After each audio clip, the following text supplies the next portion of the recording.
September 2-ാം തീയതിയിലെ UPSC civil service എക്സാമിന് relevant ആയിട്ടുള്ള കുറച്ച് ടോപ്പിക്കുകളാണ് നമ്മൾ ഡിസ്കസ് ചെയ്യാൻ വേണ്ടി പോകുന്നതായിട്ടുള്ളത്. അതിലാദ്യത്തേത് ദോംഗ്രിയ കോന്ത് ട്രൈബൽ ചിൽഡ്രൻ അവരെ സ്കൂളിലേക്ക് പോവുകയാണ് എന്ന് പറഞ്ഞുകൊണ്ടുള്ള ഒരു വാർത്തയാണ്. നമുക്ക് നോക്കാം എന്താണ് ദോംഗ്രിയ കോന്ത് ട്രൈബ്, എവിടെയാണ് ഇവരുടെ ലൊക്കേഷൻ തുടങ്ങിയിട്ടുള്ള കാര്യങ്ങളാണ് നമുക്ക് നോക്കാൻ വേണ്ടി പറ്റുന്നത്. ആക്ച്വലി ദോംഗ്രിയ കോന്ത് ട്രൈബ് എന്ന് വെച്ചാൽ ഒരു പർട്ടിക്കുലർലി വൾണറബിൾ ആയിട്ടുള്ള ട്രൈബൽ ഗ്രൂപ്പാണ്. കഴിഞ്ഞ ദിവസം നമ്മൾ ഇതേപോലെ ഒരു പർട്ടിക്കുലർലി വൾണറബിൾ ട്രൈബൽ ഗ്രൂപ്പ് PVTGസിനെ കുറിച്ച് ഡിസ്കസ് ചെയ്യണമായിരുന്നു. അപ്പോൾ ഒഡീഷയിലുള്ള 13 PVTGകളുണ്ട്. 13ഓളം PVTG ഗ്രൂപ്പുകൾ ഒഡീഷയിലുണ്ട്. 13ഓളം ഇത്തരത്തിലുള്ള ട്രൈബൽ ഗ്രൂപ്പുകളുണ്ട്. അതിൽ ഒന്നാണ് ദോംഗ്രിയ കോന്ത് എന്ന് പറഞ്ഞ ട്രൈബ്. അപ്പോൾ ആക്ച്വലി ഈ ദോംഗ്രിയ കോന്ത് ട്രൈബൽ പീപ്പിളിനെയാണ് അവർ കോന്ത് എന്ന് പറയുന്ന ആ ട്രൈബിന്റെ വിഭാഗത്തിൽപ്പെട്ട ആൾക്കാരാണ്. അപ്പോൾ ആക്ച്വലി ഒഡീഷയിലുള്ള ഏറ്റവും വലിയ ട്രൈബൽ ഗ്രൂപ്പാണ് കോന്ത് എന്ന് വിളിക്കുന്നത്. അതിലത്തെ ഒരു വിഭാഗമാണ് ദോംഗ്രിയ കോന്ത് എന്ന് വിളിക്കുന്നത്. അപ്പോൾ ഇവർ നിയംഗിരി ഹിൽസ് എന്ന് പറയുന്ന ഈ ഒരു ഒഡീഷയിലെ ഹില്ലി ഏരിയസിലാണ് ഈ ഒരു ട്രൈബൽ ഗ്രൂപ്പിനെ നമുക്ക് കാണാൻ വേണ്ടി വരുന്നത്. ഈ ഒരു ഹിൽ റേഞ്ച് എന്ന് വെച്ചാൽ ഏകദേശം 250 സ്ക്വയർ കിലോമീറ്ററോളം ഏരിയ സ്പ്രെഡ് ഉള്ളതാണ്. അവിടെ റായഗഡ അതുപോലെ കലഹന്തി തുടങ്ങിയിട്ടുള്ള ഡിസ്ട്രിക്ട്സിന്റെ അടിയിലായിട്ടാണ് ഈ പ്രദേശം വരുന്നത് എന്നുകൂടി ഓർത്തു വെക്കാം. അപ്പൊ ദോംഗ്രിയ കോന്ത് അവരുടെ പേര് ഈ ദോംഗർ എന്ന് പറഞ്ഞു കഴിഞ്ഞാൽ ഹിൽ എന്നാണ്. അപ്പൊ ഹില്ലി ട്രൈബ് എന്ന പേരിലാണ് വന്നിട്ടുള്ളതെന്ന് ഓർത്തു വെക്കാം. അവരെ തന്നെ വിളിക്കുന്നത് ജേർണിയ എന്നാണെന്ന് കൂടി ഓർത്തു വെക്കാം. ജേർണിയ എന്ന് പറഞ്ഞാൽ പ്രൊട്ടക്ടർ ഓഫ് സ്ട്രീംസ്, അതായത് നദികളുടെ സംരക്ഷകർ എന്ന രീതിയിൽ ജെർണിയ എന്ന പേരിലാണ് അവരെ വിളിക്കുന്നതെന്നും കൂടി ഓർത്തു വെക്കാം. അപ്പൊ നമ്മൾ ഓർത്തു വെക്കേണ്ട ദോംഗ്രിയ കോന്ത് എന്ന് പറയുന്നത് ഒരു PVTG ആണെന്ന് ഓർത്തു വെക്കണം. അത് ഏത് സ്റ്റേറ്റിലാണ്, ഒഡീഷയിലാണെന്ന് കൂടി നമ്മൾ ഓർത്തു വെക്കേണ്ടതായിട്ട്. അവരുടെ ലാംഗ്വേജ് കുയി എന്ന് പറയുന്ന ലാംഗ്വേജ് ആണ്. ഇത് ആക്ച്വലി ഒഡിയ സ്ക്രിപ്റ്റിൽ തന്നെ എഴുതുന്ന ഒരു ലാംഗ്വേജ് ആണ് കുയി എന്ന് പറയുന്ന ലാംഗ്വേജ് എന്നുകൂടി ഓർത്തു വയ്ക്കേണ്ടതായിട്ട് ഉണ്ട്. അടുത്തത് ഇന്ത്യയുടെ നൈബർഹുഡും ആ ഒരു രാജ്യങ്ങളിൽ നടന്ന കുറച്ച് പ്രശ്നങ്ങളും ആ ഒരു പ്രശ്നങ്ങളെ ഇന്ത്യ എങ്ങനെയാണ് അഡ്രസ് ചെയ്തത്, പ്രത്യേകിച്ചും ഇന്ത്യയുടെ ഫോറിൻ പോളിസിയുമായി ബന്ധപ്പെട്ട് വന്നിട്ടുള്ള ഒരു ആർട്ടിക്കിളാണ്. നമുക്ക് നോക്കാം എന്താണ് ഓതർ പറയാൻ വേണ്ടി ശ്രമിക്കുന്നത്. അതായത് നമ്മുടെ രാജ്യത്തിന്റെ അയൽ രാജ്യങ്ങളായിട്ടുള്ള അത് പാകിസ്ഥാൻ ആയിക്കോട്ടെ, അഫ്ഗാനിസ്ഥാൻ ആയിക്കോട്ടെ, ശ്രീലങ്ക ആയിക്കോട്ടെ, ബംഗ്ലാദേശ് ആയിക്കോട്ടെ, നേപ്പാൾ ആയിക്കോട്ടെ, മ്യാൻമാർ ആയിക്കോട്ടെ, ഇവിടെ എല്ലാം തന്നെ കഴിഞ്ഞ 10-16 വർഷത്തിനുള്ളിൽ വലിയ വലിയ ഇഷ്യൂസ് ഉണ്ടായിട്ടുണ്ട്. ഉദാഹരണം ബംഗ്ലാദേശ് നോക്കുവാണെങ്കിൽ 2008-10 ഷെയ്ഖ് ഹസീന അധികാരത്തിലേക്ക് വരുന്നതായിട്ടുള്ളത്. അവിടെ മിലിറ്ററിയിൽ നിന്ന് ഒരു ഡെമോക്രാറ്റിക് ഗവേണൻസിലേക്ക് വന്നെങ്കിലും പിന്നീട് വീണ്ടും എന്ത് സംഭവിച്ചു, വീണ്ടും ആ ഒരു ഷെയ്ഖ് ഹസീനയെ പുറത്താക്കപ്പെടുകയും അവിടെ പുതിയൊരു താൽക്കാലിക ഗവൺമെന്റ് വരികയും ചെയ്തു. അപ്പൊ ഇവിടെ ബംഗ്ലാദേശിലെ ഈ ഒരു സമയത്ത് ഒരു ഫ്രീ ഇലക്ഷൻസ് നടത്തുന്നതിന് വേണ്ടിയിട്ടും ഒരു സ്ട്രോങ് ആയിട്ടുള്ള ഗവൺമെന്റ് ഉണ്ടാവുന്നതിന് വേണ്ടിയിട്ടും ഇന്ത്യ സഹായിച്ചിട്ടുണ്ട്. ഹസീന ഗവൺമെന്റിനെ രൂപീകരിക്കാനും ഇന്ത്യയുടെ സപ്പോർട്ട് നൽകിയിട്ടുണ്ട്. ഇനി ശ്രീലങ്കയിലായിക്കോട്ടെ LTT 2009 വരെ അവിടെ തമിഴ് പുലികൾ എന്ന് പറഞ്ഞിട്ടുള്ള വിഘടനവാദികൾ ഉണ്ടായിരുന്നു.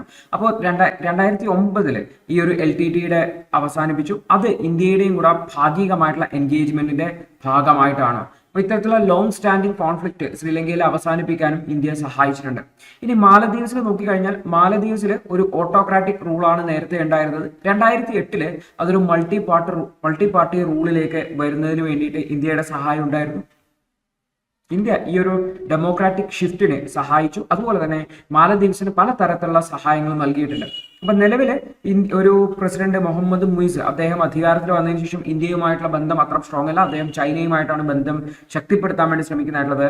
ബട്ട് ഇന്ത്യ ഈ ഒരു ബന്ധം നിലവിലും നിലനിർത്തുന്നതിന് വേണ്ടി മെച്ചപ്പെടുത്തുന്നതിന് വേണ്ടിയുള്ള ശ്രമങ്ങൾ നടത്തുന്നുണ്ടെന്ന് പറയാൻ വേണ്ടി വരും. ഇനി മ്യാൻമാറിൽ നോക്കുവാണെങ്കിൽ മ്യാൻമാറിൽ മിലിറ്ററിയുടെ അധികാരത്തിലാണ് ഉണ്ടായത്. 2010 20 വർഷത്തെ മിലിറ്ററി റൂളിന് ശേഷമാണ് ആങ് സാൻ സൂക്കിയുടെ നേതൃത്വത്തിൽ അധികാരത്തിലേക്ക് വന്നിട്ടുണ്ടായിരുന്നത്. എന്നാൽ പിന്നീട് ഈ 2021 മിലിറ്ററി വീണ്ടും ആങ് സാൻ സൂക്കിയിൽ നിന്ന്, അതായത് ഇലക്റ്റഡ് ആയിട്ടുള്ള ഗവൺമെന്റിൽ നിന്ന് അധികാരം പിടിച്ചെടുത്ത് മിലിറ്ററിയുടെ കൈകളിലേക്ക് പോവുകയും ചെയ്തിട്ടുണ്ടായിരുന്നു. ഇപ്പോ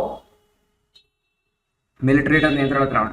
ഇനി പാകിസ്ഥാനിൽ നോക്കുകയാണെങ്കിൽ 2008 വരെ പാകിസ്ഥാൻ എന്ന് പറഞ്ഞു കഴിഞ്ഞാൽ ഒരു മിലിറ്ററിയുടെ റൂളായിരുന്നു. അതിനുശേഷമാണ് പാകിസ്ഥാൻ ഒരു സിവിലിയൻ ഗവൺമെന്റ് അധികാരത്തിലേക്ക് വരുന്നത്. 2008 വരെ പർവേസ് മുഷാറഫ് ആയിരുന്നു പ്രസിഡന്റ് ആയിരുന്നത്, മിലിറ്ററി ജനറൽ ആയിട്ടുള്ള.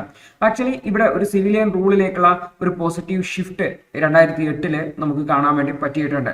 ആക്ച്വലി നോക്കി കഴിഞ്ഞാൽ നമ്മുടെ അയൽ രാജ്യങ്ങളിലെല്ലാം തന്നെ ഇത്തരത്തിലുള്ള പൊളിറ്റിക്കൽ ആയിട്ടുള്ള ഇൻസ്റ്റബിലിറ്റീസ് നമുക്ക് ഭയങ്കരമായിട്ട് കോമൺ കാണാൻ വേണ്ടി പറ്റും. അപ്പൊ ഈ ഒരു ഇൻസ്റ്റബിലിറ്റീസിനെ അഡ്രസ് ചെയ്യാൻ വേണ്ടിയിട്ടും അവിടെ ഒരു ഡെമോക്രാറ്റിക് ട്രാൻസിഷൻ ഉണ്ടാക്കാൻ വേണ്ടിയിട്ട് നമ്മുടെ രാജ്യം സഹായിച്ചിട്ടുള്ളതാണ്. ഉദാഹരണത്തിന് ബംഗ്ലാദേശിലും മാലദ്വീപ്സിലും ഒക്കെ ഫ്രീ ആൻഡ് ഫെയർ ഇലക്ഷൻ നടത്തുന്നതിന് വേണ്ടിയിട്ടുള്ള സപ്പോർട്ട് ഇന്ത്യ നൽകിയിട്ടുണ്ട്. അതുപോലെ ശ്രീലങ്കയിലും ഡെമോക്രാറ്റിക് പ്രോസസ്സുകൾ ഉണ്ടാക്കുന്നതിന് വേണ്ടിയിട്ടും LTTയുടെ അധികാരത്തിൽ നിന്നും LTTയുടെ നിയന്ത്രണത്തിൽ നിന്നും പ്രദേശങ്ങളെ പിടിച്ചെടുക്കുന്നതിന് വേണ്ടിയിട്ടൊക്കെ ഇന്ത്യയുടെ സഹായം ശ്രീലങ്കയ്ക്ക് ലഭിച്ചിട്ടുണ്ട്. അപ്പോൾ ഈ ഒരു പൊളിറ്റിക്കൽ ആയിട്ടുള്ള സപ്പോർട്ടിന്റെ കൂടെ അല്ലാതെ ഫൈനാൻഷ്യൽ ആയിട്ടുള്ള ഒരുപാട് സഹായങ്ങളും ഡെവലപ്മെന്റൽ സപ്പോർട്ടുകളും നമ്മുടെ രാജ്യത്തിന്റെ ഭാഗത്ത് നിന്ന് അവർക്ക് കിട്ടിയിട്ടുണ്ട്.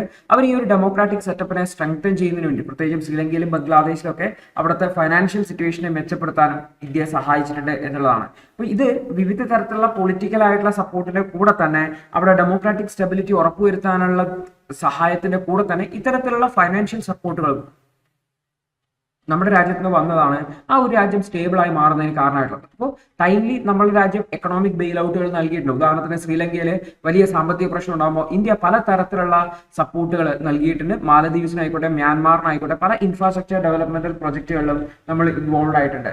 ഇപ്പോൾ ഈവൻ മ്യാൻമാറിൽ മിലിറ്ററി കൂപ്പ് നടക്കുമ്പോഴും ഇന്ത്യ മ്യാൻമാറിനോട് പരസ്പരം സഹകരിച്ചാണ്. Even Taliban Afghanistan take over ചെയ്യും, അഫ്ഗാനിസ്ഥാനിലും ഇന്ത്യ സപ്പോർട്ട് നൽകിക്കൊണ്ടിരുന്നു. അപ്പോൾ ആക്ച്വലി നമ്മൾ നമ്മുടെ അയൽ രാജ്യങ്ങളെല്ലാം മാക്സിമം കവർ ചെയ്യാൻ വേണ്ടി ശ്രമിക്കുന്നുണ്ട്, അവർക്ക് മാക്സിമം സപ്പോർട്ട് നൽകാൻ വേണ്ടി ശ്രമിക്കുന്നുണ്ട്.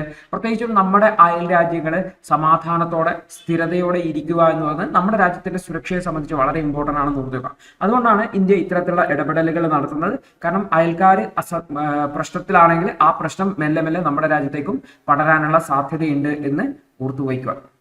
അടുത്തൊരു വാർത്ത എന്ന് വെച്ച് കഴിഞ്ഞാൽ ഒരു വാന ക്രൈസിസ് എന്ന് അല്ലെങ്കിൽ ക്രൈസിസ് ഇൻ വാന എന്ന് പറഞ്ഞാണ്. അപ്പോൾ ഈ വാന എന്ന് പറയുന്നത് ഒരു ജിയോഗ്രഫിക്കൽ ലൊക്കേഷനെ ഐഡന്റിഫൈ ചെയ്യാൻ വേണ്ടിയിട്ടാണ് ഉദ്ദേശിക്കുന്നതായിട്ടുള്ളത്. അതായത് വെസ്റ്റ് ഏഷ്യ, നോർത്ത് ആഫ്രിക്ക എന്ന് പറയുന്ന റീജിയനാണ് ഓതർ ഇവിടെ ഹൈലൈറ്റ് ചെയ്യാൻ വേണ്ടി ശ്രമിക്കുന്നതായിട്ടുള്ളത്. അപ്പോൾ അവിടെ ഒരു ക്രൈസിസ് നടക്കുവാണ് എന്നുള്ളതാണ് അദ്ദേഹം പറയുന്നത്, പ്രത്യേകിച്ചും സുഡാനൊക്കെ കേന്ദ്രീകരിച്ച്. അപ്പോൾ സുഡാൻ എന്ന് പറഞ്ഞു കഴിഞ്ഞാൽ ആക്ച്വലി നോക്കിക്കഴിഞ്ഞാൽ സുഡാനിൽ മിലിറ്ററി കോൺഫ്ലിക്റ്റുകൾ നടക്കുവാണ്. ഏകദേശം 1,50,000-ഓളം ആൾക്കാർ മരണപ്പെട്ടിട്ടുണ്ട്.